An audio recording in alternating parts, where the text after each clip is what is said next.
Hi, I'm Angel Rojas with DataCorps Technology Solutions. Today is Thursday, December 9th, and this is your Threat Landscape Update.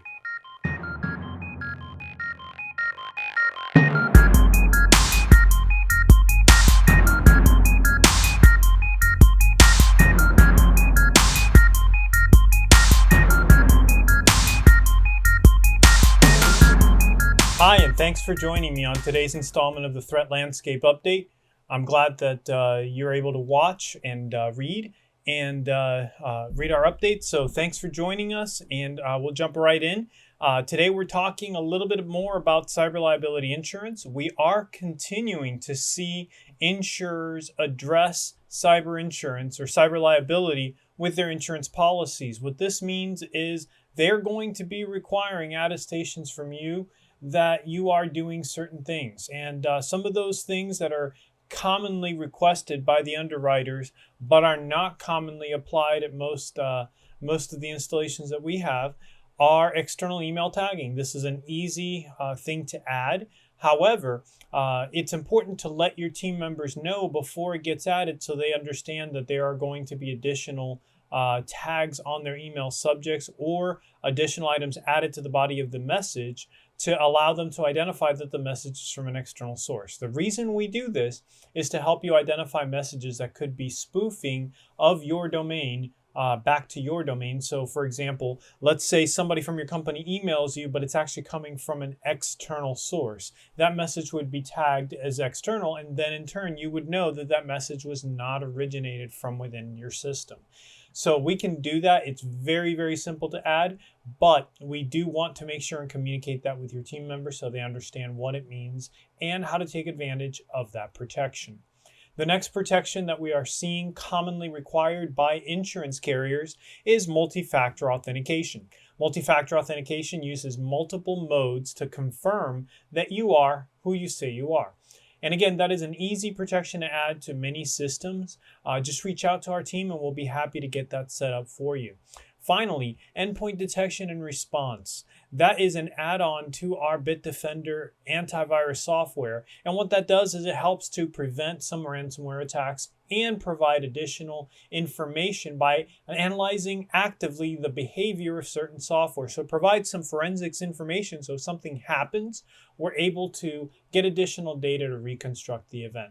So those are 3 protections that you want to look at and consider adding in 2022 because your insurer may already be preparing to ask you or may have already asked you about it. So reach out to our team and we will be more than happy to work with you on that. So your action item, set up a team or a meeting with your insurance agent and have a discussion around your cyber liability insurance. Discuss what protections you should add to make sure that your premium is favorable. And if your agent is not familiar with cyber liability policies, let me know and I'll put you in touch with someone who is.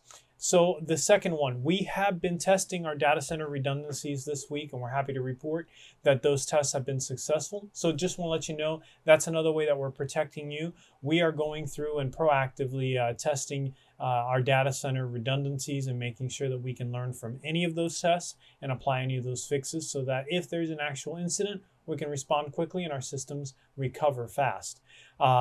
Along those lines, we're continuing our firewall audits. Our team is going through and making sure that all of your firewalls are meeting our standards. You've heard me talk about this a few weeks already, and that's because it takes a while. And we want you to know that we are doing that. We are going through and doing that. And that's just a part of our processes that we do to make sure that your systems are safe.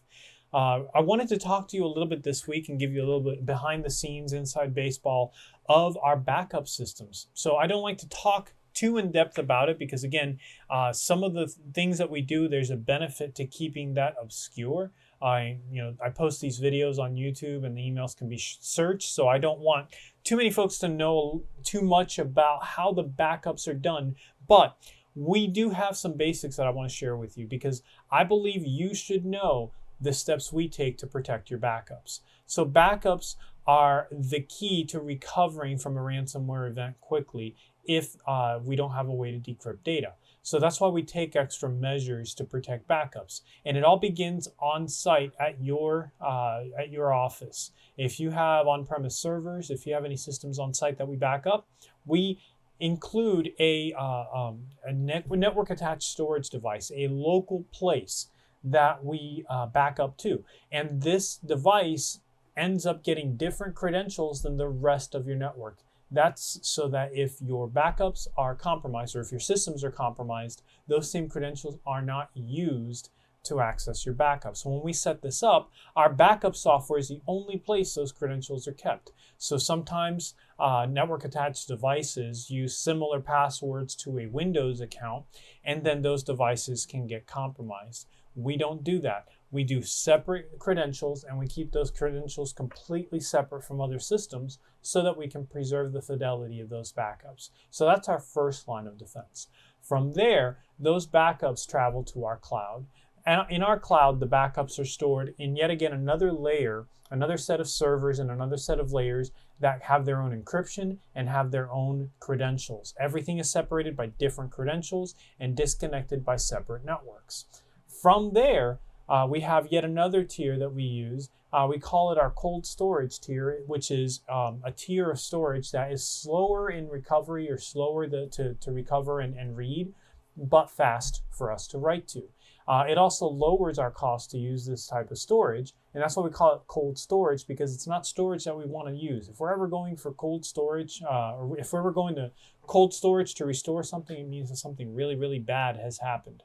But that tier is stored on completely different hardware, on completely different networks, in completely different places, and once again, different credentials and different encryption keys. All this works together to provide three separate tiers that if all three were compromised, then we'd have a really, really bad problem on our hands. That's probably going to be a lot more global and in scope than just being limited to us and our clients. But we do that to make sure that your backups are safe, accessible, and ready to recover whenever it is needed.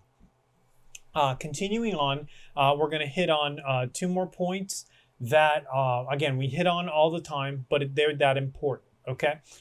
First off, save your work. Make sure you're frequently saving Word documents, Excel, PowerPoint, anything that you're working on, save it frequently. We are applying patches often, we're applying them quickly, and sometimes those patches require a reboot. Security issues are the top critical issue that we address when it comes to rebooting your system, and we don't generally ask for permission to reboot the system if it's an emergency and a critical security issue. So we want to make sure that you are saving your data so that data is on disk, written, and if we have to reboot in an emergency, we're able to do so without you losing any data. And finally, I can't stress this point enough, training. I need to stress it over and over again.